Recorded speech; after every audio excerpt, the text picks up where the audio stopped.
Okay, so I've had a strange experience recently, a wonderful experience. But I guess I'll start with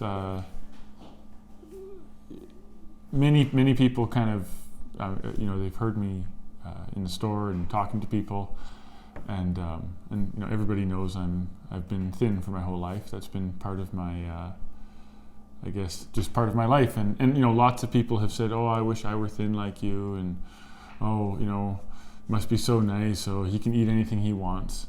And it's true, but I didn't want to eat anything, and I guess that's the subject of today, and one of the difficulties I've had for most of my life until recently. I had a lot of trouble eating for most of my life, just didn't have any real interest in it. And I think in the last 2 years or so, and Jeannie kind of told me over the years, you should eat more. Why don't you eat more food? Are you sure you're not hungry? And, I didn't think that I was, because I didn't want to eat. And then finally she was kind of like, well, no, you really do need to eat something. And so I started having smoothies with peanut butter and cream and yogurt and maple syrup and just bananas, whatever would help me gain weight. And it was certainly successful. You wouldn't hardly believe it, but I've gained I think almost 40 pounds since 2 years ago. But it was swallowable, which was the thing. And I remember saying to Jeannie recently, I think all my favorite foods are chosen in order of how swallowable they are. If it's easy to swallow, it's my favorite food. It's my friend. And things like a drier mashed potato, that's like a nightmare. I not without lots of gravy. And you just kind of live that way. I thought, well, maybe I'm not very good at swallowing, or who knows? You don't even think about it. And of course, being thin and not being very good at swallowing both lead to horrendous headaches that I've had for, I'd say, more in my adult life, which is when they come on, but I had them even when I was young. And certainly gaining weight helped a bunch. But then, where did you find it? The podcast? Yeah. On Matt Blackburn's podcast. He has different people on every week, and yeah, I listen to them, and that one was about tongue ties. And it was about tongue ties, and it's kind of a running joke. Maybe some of you are thinking it already, because it's like nobody would believe my tongue was tied because I'm always talking. But it was this podcast on tongue ties, and it was all the symptoms. Typically you have a speech impediment, at least as a child, which I did till I was about 12. Mostly just a lisp. And then always being the last one to be done eating, typically thinner because you're just not really eating enough. A lot of tension in the neck and migraines and sore throats and mouth breathing. Right? I spent a lot of my time, especially at night, just breathing through my mouth. What else was on that narrow list? Palate. Yeah, a narrow palate. Yeah, my palate is quite narrow, which we're going to fix that too. But and crowded teeth and just all of the things. And she just saw that, and she thought, well, Martin, come over here for a second. And so I came over and I stuck out my tongue, and my kids can lick their nose, and I could get my tongue like 3/4 of an inch out of my mouth, maybe, and couldn't hardly get my tongue to my back molars. Certainly couldn't get my tongue far enough to clean the food out from underneath the lip. And you don't think about it. It's your mouth. It's what you've had for your whole life. You don't know any different. But it was kind of outrageous how badly my tongue was tied. And just so you know, a tongue tie, you've got that. It's called a frenulum, but that little thin string of tissue that's underneath your tongue, and it's pretty normal for most people to have some level of a frenulum, but mine was very high up to the tip of my tongue and very close to the base of my teeth, so I couldn't open up my mouth and take my tongue to my top teeth, not a chance. and kind of like that kind of thing. And it was very, very restricted. And so, then Jeannie looks it up, and turns out in Lethbridge we happen to have a myofunctional therapist who specializes in this one thing, which is studying the mouth, looking for any kind of restriction or lack of muscle coordination or anything like that. And so I think we found out on a Saturday or a Sunday. It's Saturday. A Saturday, and I think I called on Monday morning and ended up scheduling an appointment for the following Tuesday. And then I booked an appointment with her, and then she determined right away that I was severely tongue-tied, like 90% restricted. And so she recommended you.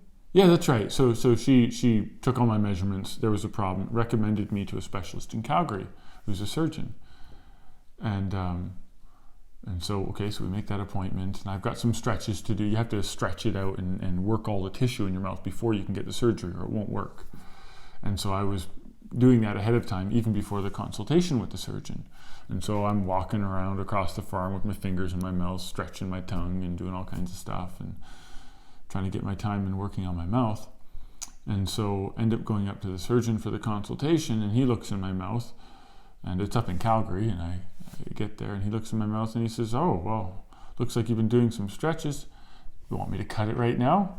It'll save you money booking another appointment with me and driving up here again." So I was kind of like, okay, I wasn't really ready or prepared, and I didn't bring any smoothies or anything easy to eat or anything like that.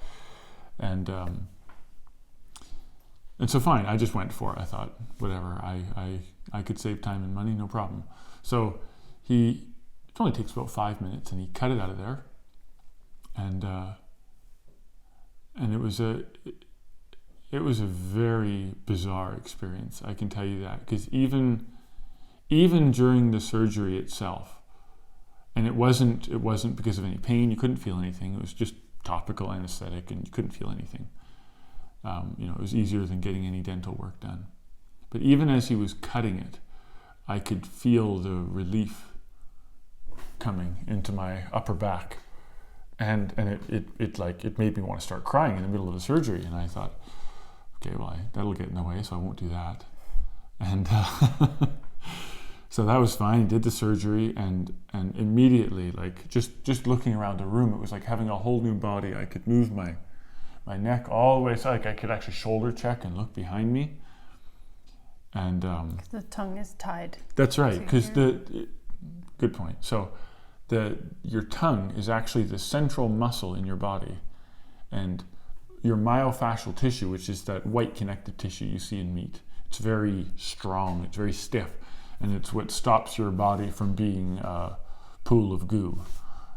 It's what holds everything together, and it's what stops your muscles and joints from overextending. It's what helps you maintain your posture. It's very important stuff. It's actually, your myofascial tissue is also responsible for, being able to reach for things with your eyes closed and being accurate, because it's almost like a sixth sense where you, it helps you know where your limbs are when you don't have your eyes open to actually see. And so it's very important for balance as well. But your tongue is connected right at the top. And so if your tongue is tied, it'll pull your chin down, and it'll bring your shoulders forward, and it'll start constricting things in your hips, and your lower back, and certainly your upper back. And also there's been a lot of people with lazy eyes who, after they have a tongue restriction cut, because the muscles that move your eyes around are also tied into the fascial network that your tongue is tied into. And so if there's restriction in your tongue, I'm telling you, it's just this little piece of tissue, and it's tough, it does not stretch, and it's like having your tongue on a chain for your whole life, and you don't even know it. It just has a leash. It just can't go do what it's supposed to do. And so when you release that, it immediately opens up your body. It's like you're blooming or something. Your whole body opens up and you feel free immediately. And so where was I? You were looking side to side. Oh yeah, looking side to side. And you said your sinus is drained. That's right. When I was in my car a few minutes after the appointment, suddenly my sinuses that are always just kind of tight and a little bit of pressure, they just drained, and all this salty liquid brine started pouring onto the back of my tongue, and I just had to swallow while I was driving. It was just everything came clean out, and I think I got onto the McLeod Trail there, and you can ask anybody. I haven't been a terribly emotionally expressive person, but I got onto McLeod Trail there, just leaving Calgary, and I cried all the way from Calgary to past Claire's home. Just total relief. I'd never experienced anything like that. Very unbelievably thankful to the Lord for just opening that up and freeing me from that, because what a nightmare that was. So what I would like to share with others, and the major point of the video, is I spent my childhood, sort of having to eat what was on my plate and often throwing it up right back onto my plate, because if you can't swallow properly, every swallow you take is close to gagging, because it might go up your nose. So it's very difficult to eat. It's a huge ordeal, and so eventually you just give up on eating, and you eat for as long as everybody else does, and you make sure you don't take too much food, or you'll be there all night. And that was the only way I could really gain weight, is when I finally, in the last 2 years, just stopped caring if I was the last one eating, and everybody would do the dishes, and I would just keep eating, because I just cannot eat that fast. But on the way home from Calgary, once I got past Claire's home, and I was hungry, and I didn't bring any smoothies or anything like that, and they'd done the surgery, and the freezing was just barely coming out, and it didn't matter. I just took my sandwich, I put it in my mouth, and I could take a bite, and I hardly had to chew it, and I could swallow it. And never in my whole life could I imagine being able to swallow a whole piece of food without chewing it like 60 times.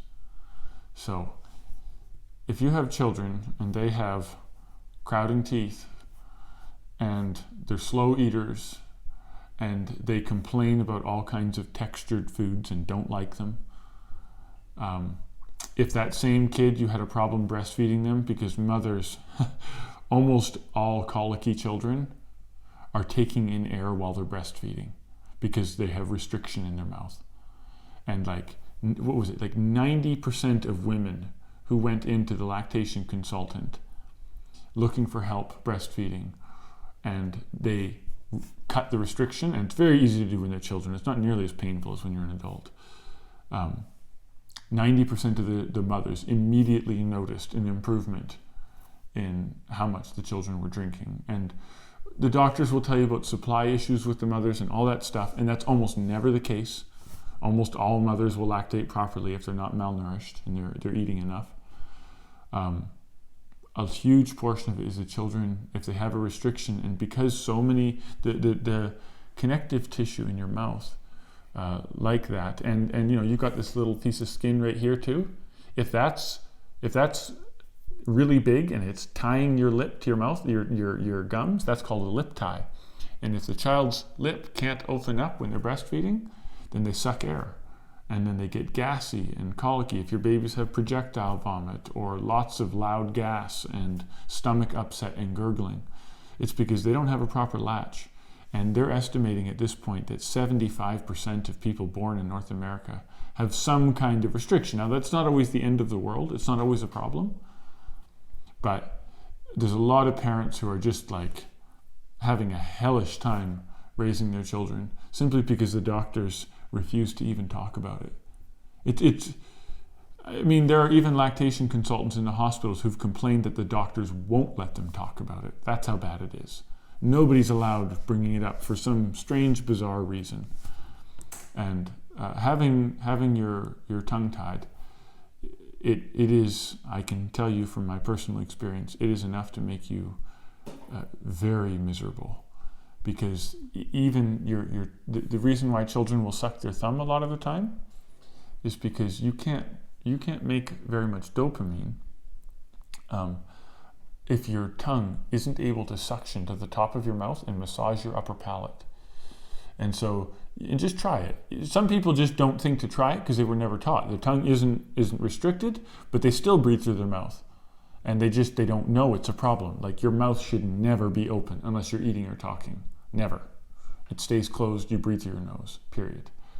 And if you don't have your tongue up at the roof of your mouth, it disconnects your vagal rhythm in your body, and you can't make enough dopamine. And that's why kids will revert to taking their thumb, putting it in their mouth, and massaging their upper palate, because they have that instinct. They know what they need.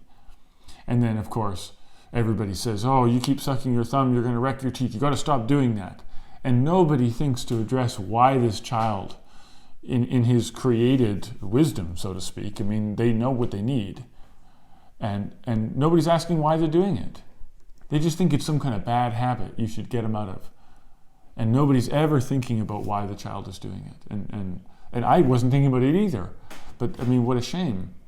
You know, so Nicole, and if any of you are interested, if you have concerns with your children with speech problems, eating problems, you know, all the things I've mentioned, or breathing problems, if you look at your kids and you find that they're sitting there breathing out of their mouth when they're sleeping or while they're awake, do something about it. You can't have children growing up breathing through their mouth when they're sleeping. It's so bad for them. It causes it can lead to asthma. For me, it ended up just being diagnosed, you know, because it dries out my throat, so they just ripped out my tonsils, thought that was a good idea. And there was no need to do that. They just didn't address the problem. And I've been to ears, nose, and throat specialists. I have been for MRIs. I have been to migraine specialists. I've been to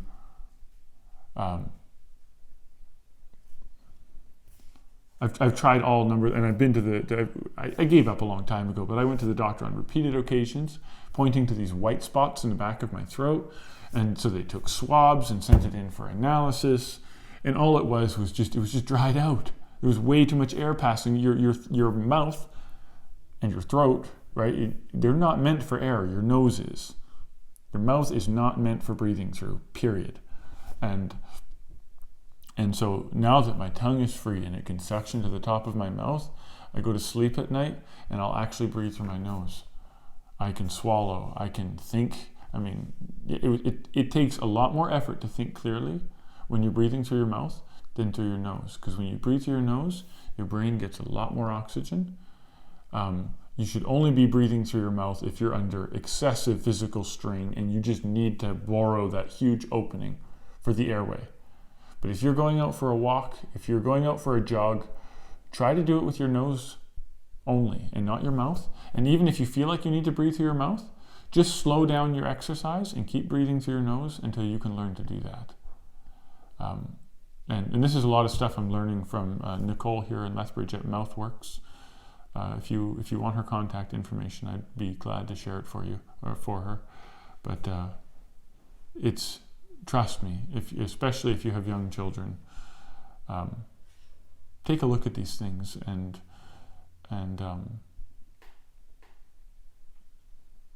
you'll save your children decades or a lifetime.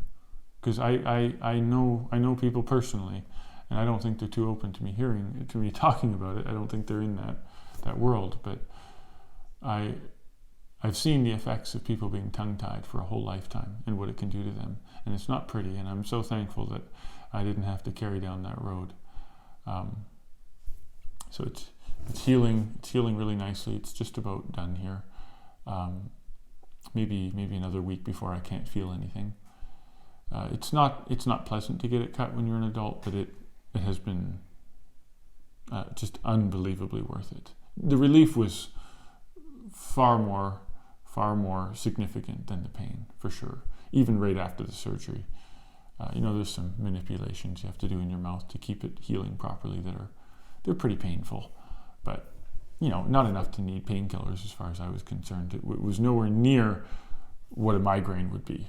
nowhere even close, because a really bad migraine, you might need some painkillers, but this was uncomfortable. So, I don't know, did I miss anything, Jeannie? Let's check the list. Check the list. That's what we got a list for.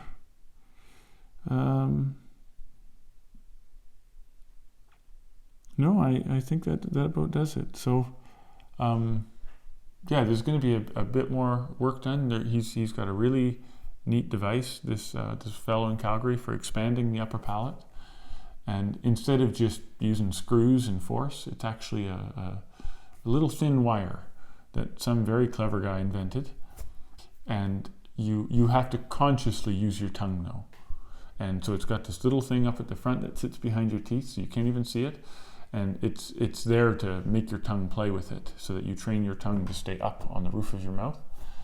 And without using any screws or actual physical force, and you're basically just your tongue, and some slight expansion in the middle when it gets warm from your tongue, it spreads the upper palate, and very gently and mildly. And he says, and I have no reason not to believe him, because he was a very, very sharp man, and he's helped a lot of people.